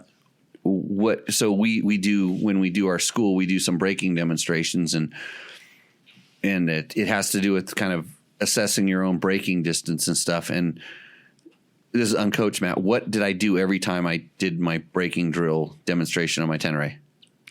You were on the brake. You got on the brakes much better than you thought you were going to. Like you would stop a good 15 feet at times, well before you meant to. Yeah, it was the braking performance was much better than I expected. Right. And we didn't have that with the stock. I don't think I ever did it with the stock tires in front of the class. No. No, I didn't. don't think no, you did. It was always with the regular ones. No, so this was something that I wanted to try. And so I did it, and I thought I was going to do it and take them and switch them right back. But that was the result. And so now I'm curious. So now I'm going to flip them back around, but I want to do it before I get too used to the bike. So yeah, I had front and rear, and I installed them in the opposite direction because of there's a little on the Kenda big blocks, is which the tires that we run in the school. On the adventure bikes, there's a slight shape to the knob pattern. It's not perfectly square like a Continental TKC80, and I've ridden some other tires lately that had a shape to them and they had a certain feel, and it was something I'm going, I wonder what this feels like. So I did it with something that I was familiar with to kind of give me a little bit more background. So just part of testing things properly. You don't just guess, you put things on. So yeah, that's why I did. I literally thought I was going to put them on and try it and take them off or switch them back. And I didn't, because I want to go to the 140 on that thing. And so I didn't think it was going to be on there for that long. And I thought the back one was the one that was going to cause the issues. It didn't. So yeah, there was a reason for that. So next question. All right. This is Dave Donnelly managed to lose your email already. Yeah, I don't think I ever texted it or put it in the chat. I thought you told him on the phone. I told him on the phone, but and he lost it? I don't know if I gave him enough time to write it down. Oh, okay. Talking fast again? I'd never do that. Okay, good. Next I don't know question. what you're talking about. All right, so the KLX 230 RS first impression video. Ajo Joseph, is it less powerful than the regular 230R? Apart from the suspension travel, is there any mechanical changes with the engine? Matt, I cannot answer this question. That's why I'm here. No, I don't think there's any. I think, yeah, they're essentially the same except for the suspension changes. Suspension, and there's a little bit of tweaking with the rake, which I think just comes from the dropping the triple clamps on the forks. JB Black would like to point out that you misspelled Tuesday. Yes. Okay. So I use a template. I use a Photoshop template with those posts that I make. And does it automatically spell Tuesday wrong? So here's my theory on what happened, because I use a template so I don't have to worry about things like this. So I didn't even really think to check it. What probably happened, very badly, I know. So what probably happened was I moved some stuff around, and I think I accidentally clicked something, and it just messed it all up. Like if I, when I make road books and we're training with some of the world's best rally racers, some guy named Ricky, and I completely screw up the road book. I always say something that sounds really similar. Yeah. So this is what happened. But I'm glad the caring people, our caring audience, have pointed this mistake out to me. So I'll make sure it will never happen again. There's a big difference between our generations, Matt. I think I learned and I became better because I got I'm sorry, JD Blacks. I got beat down. Yeah, we're not going to repeat what JB just said. That's a good one, though. I can laugh at myself. That's a good one. That has nothing to do with what we're talking about. No, I think he's telling me I should probably not pass down my. But you probably have some good qualities, someplace, right? It sure as hell ain't with a wrench. No, that's for sure. What I've learned yesterday taught me my instincts. So what my instincts are when it comes to any mechanical work, right? If my head says it should probably work like this, I should do completely the opposite, and I think that's how I'm going to go moving forward. Right. Just like my instincts there are so bad. Well, see the way in everything that somebody told, most things that, and I don't want to give this away because like Heather she's probably not listening anymore because Ricky's not on. Right. If you tell me I can't do something, I'm going to do it. And I'm going to figure out how to do it, and I'm going to do it. And then if I do it wrong, and you make fun of me or you pick on me about it, that motivates me even more to do it right or to prove you wrong for whatever. Right. That and so you got to take my constant jabbing as affection. Oh no, I understand your jabbing. I do. Now, JB Black talking about what you should be doing in the bedroom. It's attention to detail. Hey, we all make mistakes, and there's some things that I'm not good at all, and I have no desire to be better at those things, like this podcast or show or whatever it is. Right. And it's like you can't taunt me into being better at it because I don't care. Does that make sense? Right. But I thought you said you started this because someone said you couldn't. Right, but they didn't say I had to be any good. They just said I couldn't do it. Okay. Yeah. So that's why we answer your motorcycle and motorcycle product related questions.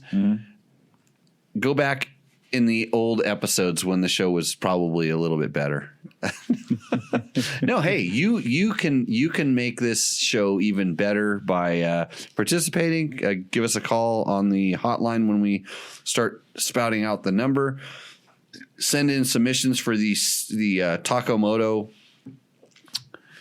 Roost or Endo, which we did in the first hour of the segment because we don't really have a format on this show yet, other than we go about 2 hours. That's about the only format we have. Hard 2 hours, yeah. A hard 2 hours, yeah. And we're trying not to get in trouble with the YouTubes or the other things by playing horrible music that they want money for.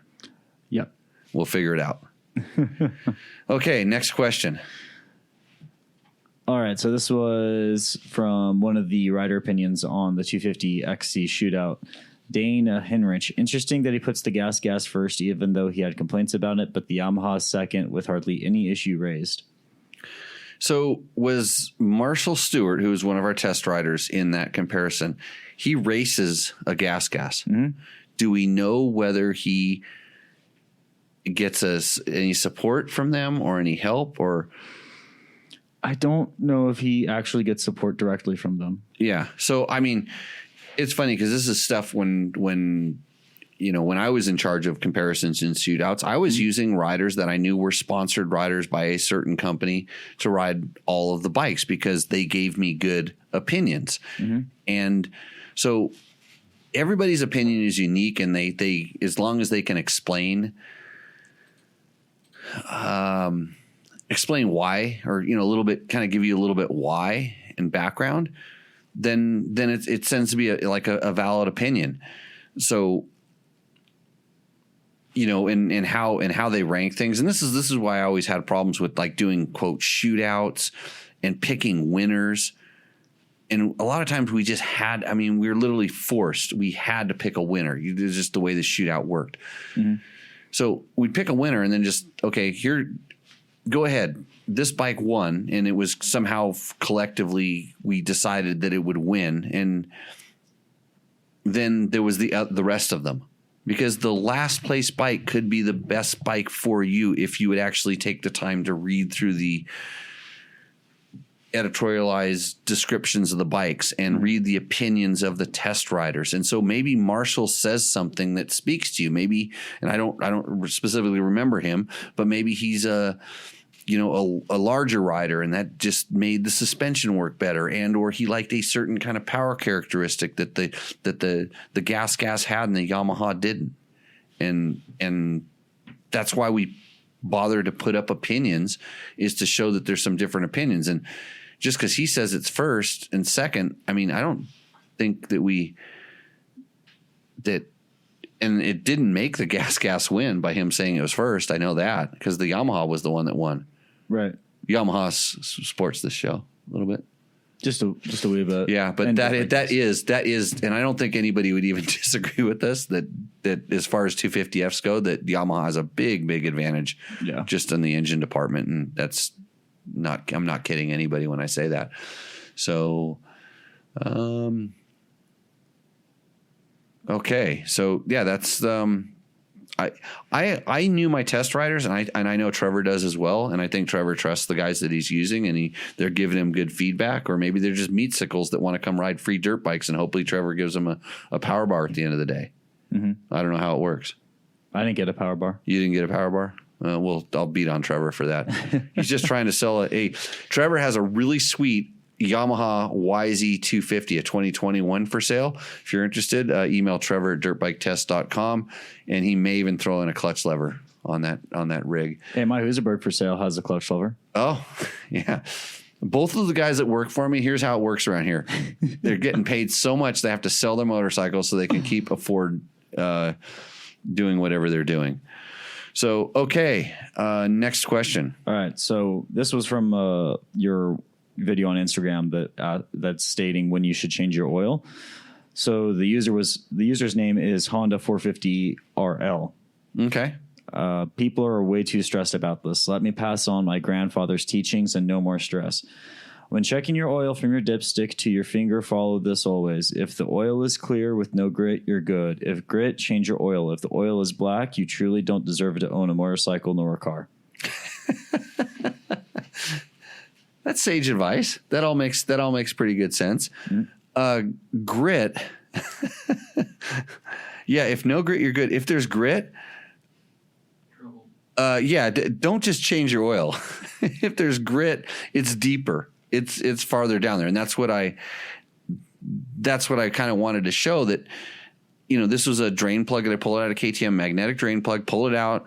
Had the metal filings on the magnet. You could see them, and if you ever take those and wipe them, and they're wafer thin. They're usually gear facings. They're like little slivers from either the gear teeth or maybe the gear dogs, and they occur for the life of the motorcycle. I mean, the only bikes I've ever seen stop doing this, because I run magnetic drain plugs in most of my bikes, are Honda XR models with way too many hours on them. They just stopped doing it because they're generally built pretty bulletproof. But like my KTMs are going on, I've ones that are going on thousands of hours. Some of those RFS 4-strokes, you're getting familiar with those because we're doing carbs now. Yeah. And those will still have those little slivers on there. Sometimes on the screen, and someone also pointed out in that same video, they said, hey, it looked like there was little tiny flakes on the screen. And it was like, yes, there were little tiny flakes on the screen like they always are. And those are generally aluminum pieces. And those little tiny flakes tend to come from clutch material and stuff. And especially when you have like a Recluse that has the Recluse clutch tends to shed just a tiny, tiny bit of aluminum.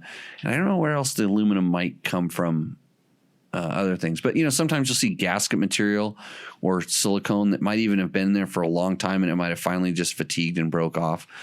And yeah, so I sprayed, I didn't show you what I did with that thing. I basically wipe off the magnet, done. And take contact cleaner and spray it on the filter screen, back it out. And if I would have taken the oil filter element, which is the replaceable oil filter, and cut it and waffled out. And I know someplace on our social, there's a picture of me doing this, where I cut the oil filter and pull it out. When you look down deep in those V's of an oil filter, you will see a lot more of those little flakes and those little pieces, because this stuff travels around. And it was just to give you an idea. Hey, look, this is normal. Change your oil on what you call a regular basis, and you should be good. And Victor, always sage advice. He's off the Instagrams. Mm-hmm. He's back on Facebook. He says, when you get grit, then sell it. If grit is making training noise, push some sawdust in there. And then sell it. So he actually had some other advice earlier regarding the starting thing, but this actually seemed like real advice.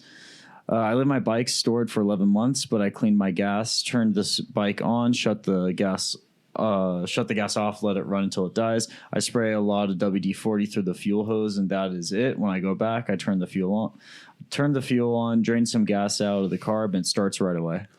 So, here's the funny thing is Victor is 100% Mexican. This guy is a super solid Mexican guy. And if you've ever seen what the Mexicans can get running and keep running and have run for a long time, you got to give them a lot of respect. I've heard a lot of legends of the Cuban mechanics as well. Yeah.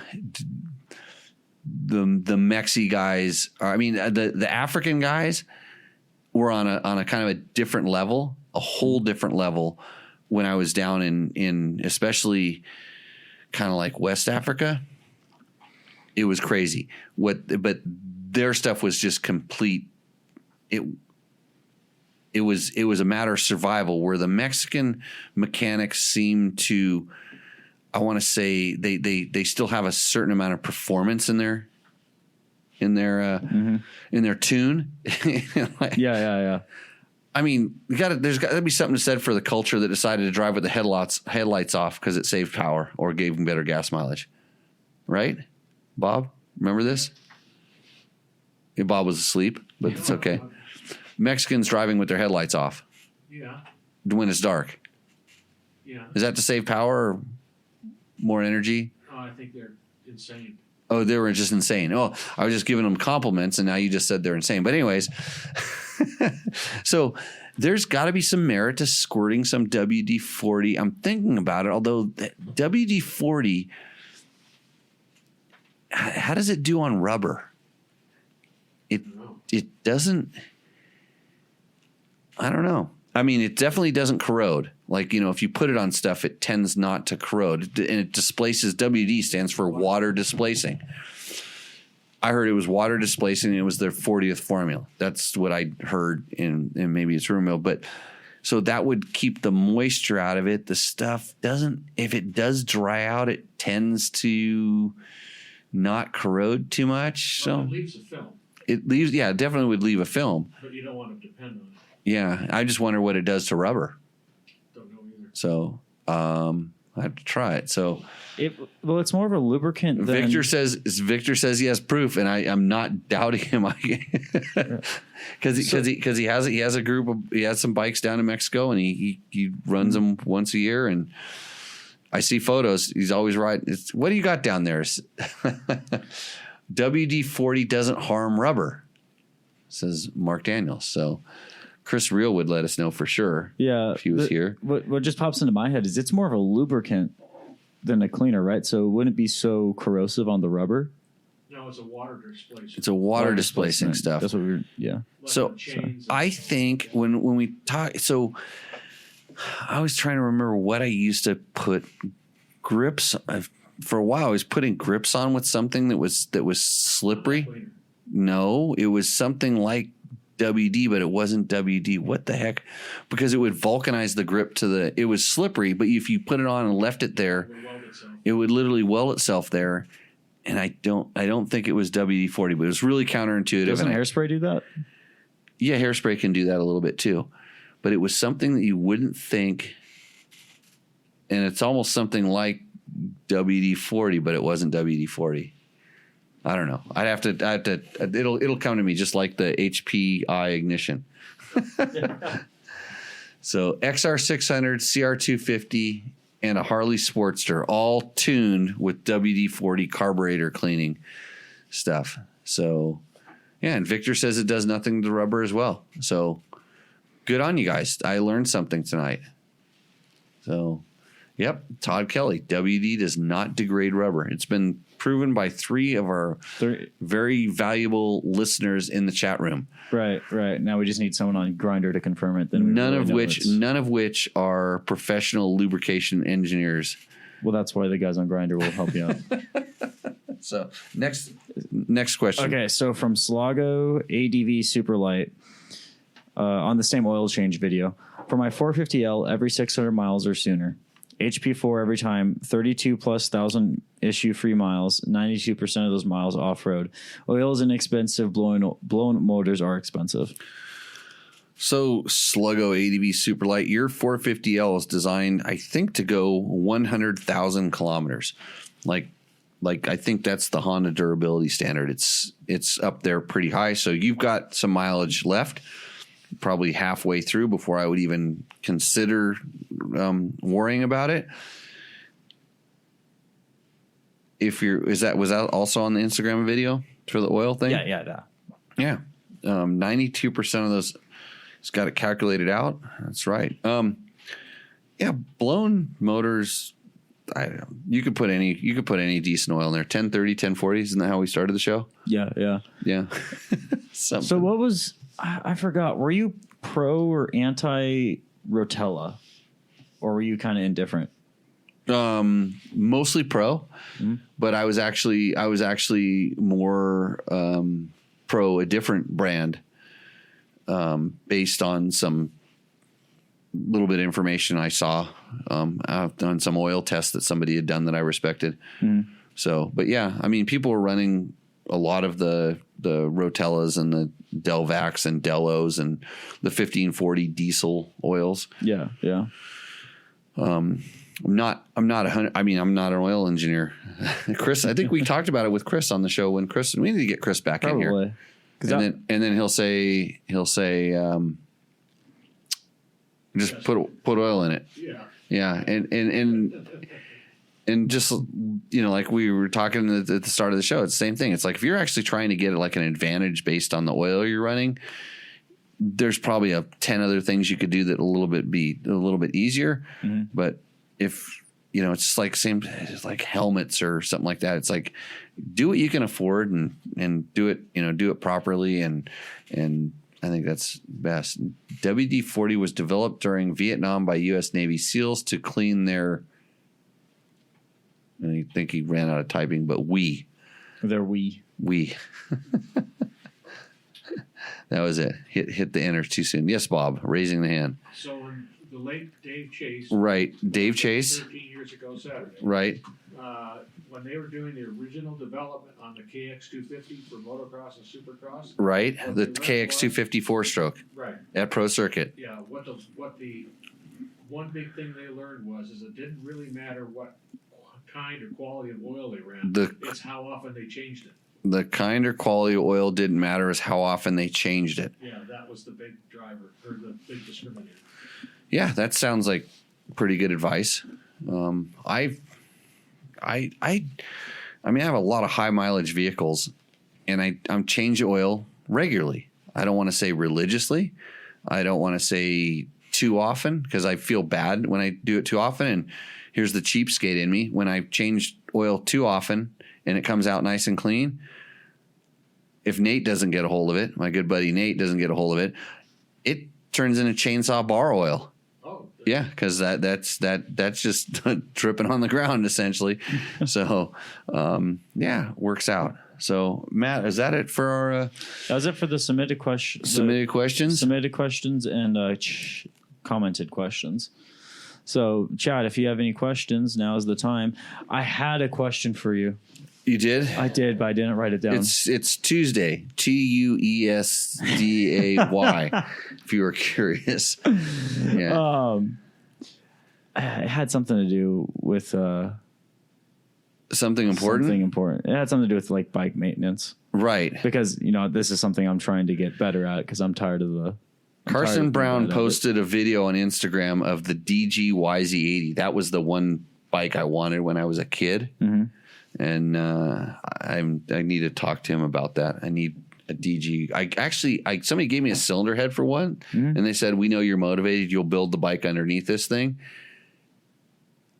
And I may have given it to Dwayne, his dad, and that's the one that's on. It might be underneath that, so I might need to get that head back, including the entire bike. Right. Just to have. So does he tend to keep the bikes he fixes up, or does he flip them? He flips them. Yeah, he tends to. Bikes tend to kind of spin around there, but I mean he has some pretty cool bikes. I gave him an XR75, but he also gave me a BBR TTR 125. So we've switched out bikes a few times. Mm-hmm. Bob's raising his hand again. And he forgot what he was going to say. To use Ray's name in vain, tell the guy with the HPI ignition, the SEM ignition, to drop kick it and get a Kukasan. Get a Kukasan ignition instead of HPI ignition. Or probably any Japanese ignition. Yeah, I used to put, actually, believe it or not, back then in my 1990 era KTMs, we used to take out the The SEM, no. Multiply. We would put in SEM ignitions on them. Oh, they never were very good in the Huskies. Yeah, I think we were putting, I don't remember what we were taking out of them, but we were putting SEMs because on the 125s, they had heavier flywheels, and I think they were a little more reliable. Maybe it was the Moto Plats. Yeah. I don't know. It was. Those are the two big European ignitions. Yeah. Do you think that fluidity is better than viscosity to cool an engine faster? Are we talking about oil? Fluidity. Fluidity. Spell that, Matt, quick. Fluid, Fluidity. Oh. Fluidity is better than viscosity. That's above my pay grade, man. Viscosity is just how much of a liquid something is, if I remember correctly. And Well- fluidity is just, I don't know if that's a real word, but I think he's trying to trip us up. That sounds the same to me. I'm pretty sure it's I'm pretty sure he's trying to trip us up. No, it's an interesting question. Yeah, So in compression ignition engines, like piston engines, right. the viscosity is important because it keeps the The piston from scuffing on the side of the Right. wall. The loads aren't symmetrical. Right. In a So turbine, you have to remember, Bob, that this isn't us just hanging out in the shop because you need to sit behind a microphone and talk because nobody can really hear you. And so it sounds like me just, snoring Yeah. it's a turbine when we're doing this. water. I'm understanding the difference now, though. Between fluidity and viscosity. Yes, like viscosity is like the. Matt's had a revelation over there. Oh, right. of Hey. oil. Right. Hey, congratulations, Matt. We have received 100 messages today on this show. So whatever you're doing over there, you're killing it because you got 100 messages. I need to spell Tuesday wrong more often. And Curly Stoker says, my wife looked over and is very concerned to me. Fluidity. Oh, wait, no, the thing just jumped. As to your heat situation, and I quote, does he not have a little man cave heated or something? I actually turned on the heater in here, but I think I might have turned the air conditioning on. Yeah, It wasn't blowing out cold, warm air. It wasn't? Yeah, it's I don't understand how you're in flip flops. because I'm trying to strengthen my foot. He's desensitized. With only 9 toes, I need to keep that foot. Oh, And toe you- and they need to air out after my ride today. right. Yeah, they were locked in a boot, and even though it was cold out, that my feet are not very good. And George, that calls us all the time, fluidity, the ability of a substance to flow easily. Lead especially assists in the fluidity of the molten metal. Oh, he used it in a sentence. That's so third grade of you. Fluidity is viscosity. Yeah, that's kind of what I was getting at. Okay, yeah. So then now I'm back to where I was before. It is a serious question. The thicker the oil, it flows slower, hence it will hold temperature longer. Viscosity. It depends on what you're passing it through and how long it's going to pass through that thing, as into the way that it heats up and the way it cools down. So, boy, It's the physics.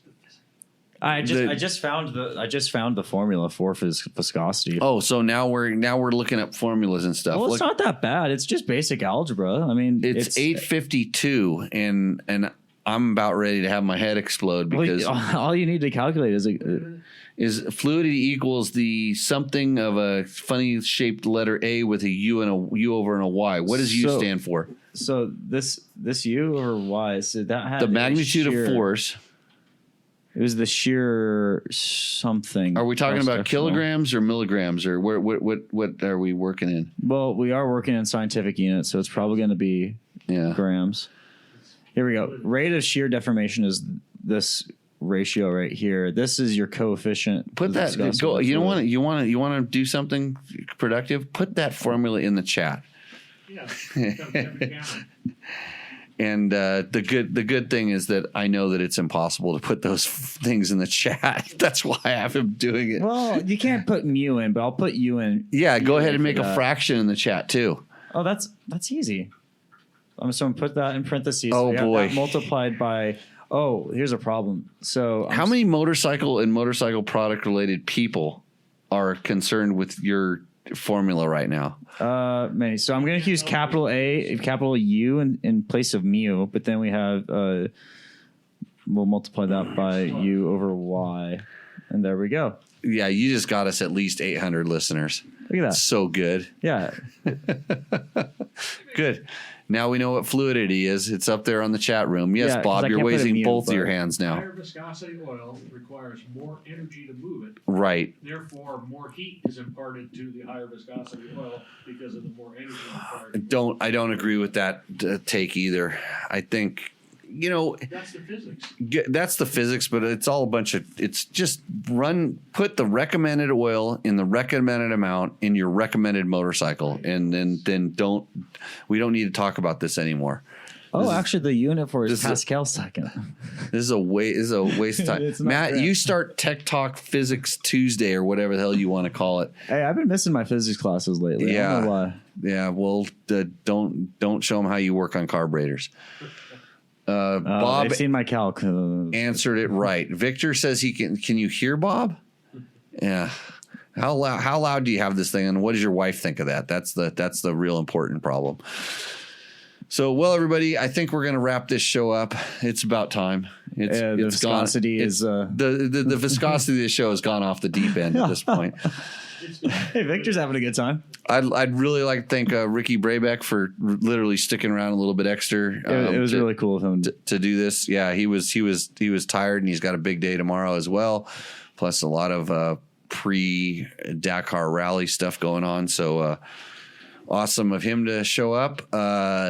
Thanks you guys for joining in and providing us with entertainment, especially all the people in the chat room that don't post, because there's nothing better than someone that doesn't post that's crazy ass stupid questions that I don't have to answer. Thanks to Leon and Stefan and Ojo and Dane and Honda 450 for commenting on our videos that are on YouTube's and on the Instagrams and stuff. If there's something you want us to do more of, let us know. We can try to accommodate that. And if you want to sponsor this show, let us know. Maybe we can afford some spell check, right, Matt? and snug fits. All right. Okay. So we're and remember, the heat isn't free around here, and that's why we're wearing jackets. So with that, we will see you out in the trail. Cheers.